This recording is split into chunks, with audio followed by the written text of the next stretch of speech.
9th of June 2026. My name is Francisco Gaffney, and this is my daily streaming all about governance, risk, compliance, and advisory boards. Yesterday, I introduced the whole model again. So, what is an advisory board operating system? On top, we have the scaling. On the right, we have predictability. At the bottom, we have systems, and on the left, we have the edge, right? So today we are going to talk specifically about brands, people, and partnership when you're going into a commercial acceleration or you're scaling your business, right? So today, milestone is very simple, I think, is to build something bigger with a different people doing different job. That is the shift. So from scaling from solo effort to team effort, right? So let me put this picture in front of you because I think that this represents very well what's going on in many organizations. And I got this from the last 2 weeks of May. I've been working with 40 companies in the northeast coast of the US. They were very well formed companies for many years. Some of them they have 100 years, family run, etc., etc. But at the end, the picture on the left felt what was the situation. So always is something on somebody that have to do almost everything. And the curious thing is actually they were educated that way. So presidents, CEOs, or owners were sharing exactly the same titles, all the three titles at the same time. Plus, they were supervising HR and HR or personnel. So, who was hired in a company, who was promoted, or who was invited to leave, right? Why a president or owner or a CEO of an organization of 50 and some of them 150 employees will have that responsibility? So it feels this is just give you an example. Some other company had a very curious setup. So the owner, the elder brother, was at the same time the key quoter. So there was a key person that was doing the quote because all the expertise in terms of quoting, in terms of material, labor, quality control, etc., was all in his head. Was not even documented anywhere. He was everything doing by hand, and this age and time, having this expertise, and you have it in different books, in different notes, in different places, and pretty much in his cognitive memory of everything was happening in the company in the past 40 years, and knowing the customers, knowing the relationships, knowing the history behind these two company relationships, etc. Everything was done by this person. So the problem was not really that the company was not good, or the quality, or the expertise, or the branding. Was that pretty much the picture on the left? This person had to bring the ladder, put the ladder up, bring the bricks, do the mortar, build everything. So the company started to deteriorate naturally because it cannot scale. It's too much pressure on one person, and all the rest are pretty much doing their job but not doing much. But the difference, what we want to present today, is on the right of this picture, which is where having an advisory board that actually becomes an overall ecosystem of what is going on in your organization. I'm going to go back to the picture here. So having, it's not that you lose your expertise, your capacities, your drive. Is actually you start to delegate or to put the right responsibility in the right people, so the whole system start to work together. And for do that, you need somebody to actually come from the outside in and watch the company and say, okay, we are going to look into certain things, and today specifically I'm going to address these. When you're looking to commercial acceleration and scaling, your brand, your people, and your partnerships. So let's dig into this, because there are three key problems I briefly mentioned already, but we are going to deep dive into them. So problem number one is that you as a founder steal the trust engine. So clients buy because they trust you. The partners call because they know you. Senior hires join because they believe in you. And that feels flattering. Definitely, yes. But it means the company's market position still sits too close to only one person, which is you, in these cases I mentioned as an examples. Problem number two is that people models carry a hidden strain. So when the business grows beyond 50 people, and all these organizations I mentioned, they were between 50 and 200 people, a kind of informal culture starts to crack. So people still work hard, but the handovers get messier, right? So who is the apprentice? Who is the senior? Who is the mid management? So all these kind of things start to get informalities that actually start to crack when the people start to get a conflict, because there's not an organization that you can say who is the hierarchy of the organization to get these things done correctly. So the best people become bottlenecks. Newer team members hear different version of how things work, because they go to one place and they hear something, and they go to another place in the same shop and hear something different. So suddenly, you as a founder start to ask yourself, why does everyone need to me? Why they need me for a simple decision? It's because the things are too there are too many opinions and not a single operation procedure for the things that had to be done even before you understand what's going on in the floor, right? It doesn't mean that you ignore what is going on, but actually the things that should be managed or self-managed should be self-managed, and not every single decision coming back to you. And problem number 3 is that the partnerships are not institutionalized.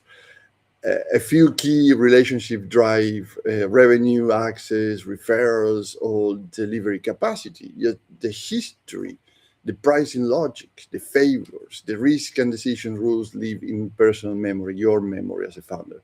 So if one person lives in your team too also, or retires, or burns out and say, I need it, I'm out, or loses focus because there's too many things and they need to jump around different things, those partnership value walks towards the door with them. So because it's all depending on a few people rather than is having a full partnership ecosystem, as it's called. So in other words, imagine the business that looks respected in the market, but the real operating manual lives in 5, 3, 4 people or one person, as the cases I mentioned from the last month of May that I was working with these companies in the US. So the brand is strong, the team cares, the partners like you, but nobody has turned that trust into a full operational system that is decoupled from the people that today are running the whole thing, and it's very dangerous at one point. So that is probably the unpleasant reality of many companies, and I'm talking to many of them lately. So you are scaling reputation, but not always scaling capability in your business. So as a board advisor, what I would propose to consider is the following. Use the advisory board to separate founder energy from the company assets, right? So for scaling, I would bring 3 questions into the room with you. What part of the brand works without you? Without you as a founder present in that room. So what part of the brand works without you? What knowledge must the team hold, right? Not just you as a founder. So what knowledge you can delegate to the team, and they should be accountable for that. And which partnerships need documented rules? Because I've seen so many exceptions, relationship, and things are not documented. One company in particular had a blue chip organization because of they know each other from the manufacturing, which is an OEM manufacturer, which do parts for a large organization. The relationship carried 40 years, and this owner wants to retire, right? And this other guy probably is going to retire anytime soon, because they've been 40 years working together, and there's a trust, there's a kind. So the contracts are kind of informal. There's a contract go back and forward, but it's not a overall contract of the relationship, payment terms, etc. So they keep getting business from these 2 people knowing each other for 40 years. So this guy is going to retire. The next person don't have a 40-year relationship with the other person in this large organization. So they are going to get a business. And guess what? There's another challenge. 25% of the revenue, the yearly revenue of this OEM organization is coming from that particular relationship. How risky you think is coming? Is extremely risky, because not only the profit of the year are coming literally from that organization. If that business disappears, probably the whole organization will disappear, because they are going to lose, if this is not formalized in a different way and has a transition plan to the next generation in terms of business relationships and contracts and et cetera, and clauses.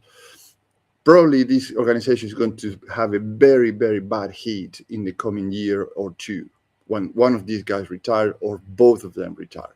So this is where the advisory board operating system model helps. It stops the conversation from becoming we need more leads or we need better people, or but make better answers for that on how you look at a system, not just as a personal relationship that sustain the company in time. These are the things you probably notice already. And if beside that example, a scale problem may show as a sales issue, right? But the cause may be an unclear positioning, like the case that I just mentioned. It also may show as a hiring issue, but the cause may be the weak onboarding. So you're not bringing back people to the organization. I never met somebody that wakes up in the morning and wants to fail. Might be a bad onboarding. So the organization is not prepared to receive new talent or to develop talent into the organization itself. So it may show up as a partnership issue, as I mentioned earlier with these two guys, but the cause might be not a shared commercial playbook. So you can standardize your outreach to partners and everybody have the same treatment and benefits and capacities to do business with you. So a good advisory board does not jump straight to advice. This is another thing that you have to, and we mentioned that yesterday. You might have very good people in your organization advising you, but they see a little portion of the organization. They don't see the overall organization, and that is a key of the advisory board. And a good advisory board slows the room down enough to label what is happening. And this is very, very important. It sounds like you, as a founder, still carrying the market's confidence. Is that right? So it seems like the team knows how to deliver, but the method is not yet easy to teach. So is that correct or is that correct? It feels like the partnership are valuable but still fragile. What is going on with that? So this is what I mean slowing down the room. So those labels matter. They lower defensiveness. They let you as a founder say, yes, that's exactly what's going on. That is what I feel. That is what I'm noticing, without turning the meeting into a blaming game, right? So then what the advisory board helps is to choose the next move, not 10 moves, because you cannot handle 10 moves at the same time. You already have too much on your plate. One or two moves that reduce the dependence of sales on efforts. It might mean codifying the sales story. It might mean documenting the partnership maps. It might mean turning your founder judgment into a simple decision rule, so that you don't have to be in every decision every time, every day. It might mean changing roles as so that the best technical person is no longer the only person who can price complex works. You name it. So there's many things that today, when you slow down and you can address one problem at a time, that will help you to be more active and proactive and start to delegate and make the people accountable in your organization, right? So it seems hard as it sounds, but is the way that you can scale your organization and increase revenues by 26%. And this has been documented. So an advisory board can increase your revenues by 26% and your productivity by 18%. And we go into that later in the week. So what do you gain working with me? Three things: business outcomes, differentiators, and risk reductions. In terms of business outcomes, is that growth becomes less personal and more transferable. It can go to different people to help you to grow faster. So the company learns how to win work, keep trust, and expand partnerships without every road leading back to you as a founder. And so these things start to move faster, more solidly, with a procedure that can be tracked down and documented and evidence how it has been done. So then you can improve it if you have to. In terms of differentiators, is a flexible expertise. Instead of hiring one senior executive and hoping they solve every scale issue, you bring an international advisory board with a targeted expertise. You get faster implementation than a full executive hire, lower overhead than a big consulting firm, and not talent locked in, which is very important because you don't want to lock in the talent as transferring your bottleneck to somebody else's bottlenecks at the same time. You want to do something that can be swappable when the evolution of the company goes forward, right? So then the talent today might be not the talent to help you in the next 6 months or next year. So we can swap members as we need them in the advisory board. So the expertise for the next move is there all the time. So that reduces the risk of the key person exposure that seems to be many founders today. If brand trust, client trust, and partnership trust sits with one or two people, the valuation suffers because it's not transferable. So if you want to exit, if you want to look for capital, if you want to look for investors or to a credit line or a bank loan, your valuation start to suffer because they see there is too much dependency in one person. So if those things become documented, visible, and repeatable, meaning the evolution of the organization, then business becomes easier to understand, easier to lead, and easier to back, like with money, right? Okay.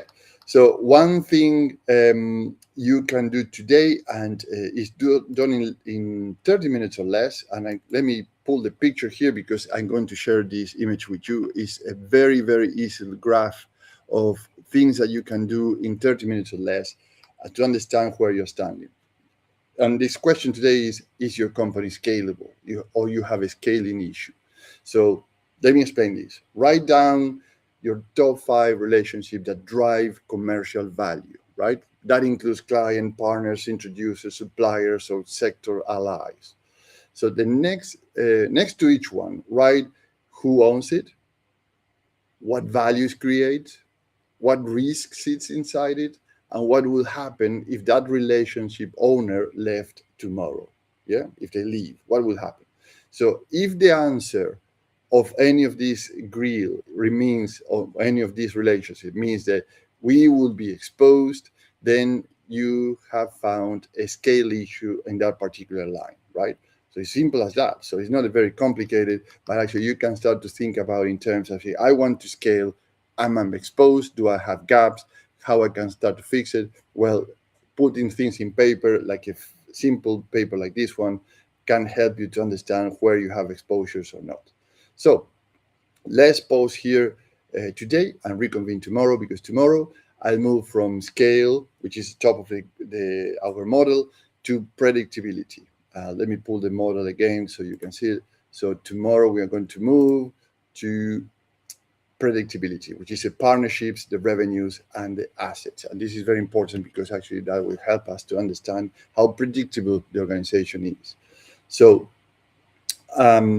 if you lead a business with more than 50 people in your payroll, more than 10 millions in revenue, and you want to turn your founder-led growth into a proper advisory board operating rhythm, let's have a chat, 30 minutes, to understand. So I can understand where you are coming from, where you are today, what you would like to go. So we can design an advisory board that brings those 25% revenue increases and 18% more productivities, as I mentioned earlier. And that will be through a faster implementation than hiring one executive, a lower overhead than a big consulting firm, not talent locked in, as I mentioned, and a swappable team members in the advisory board that every 6 months or a year when the evolution of the company requires it.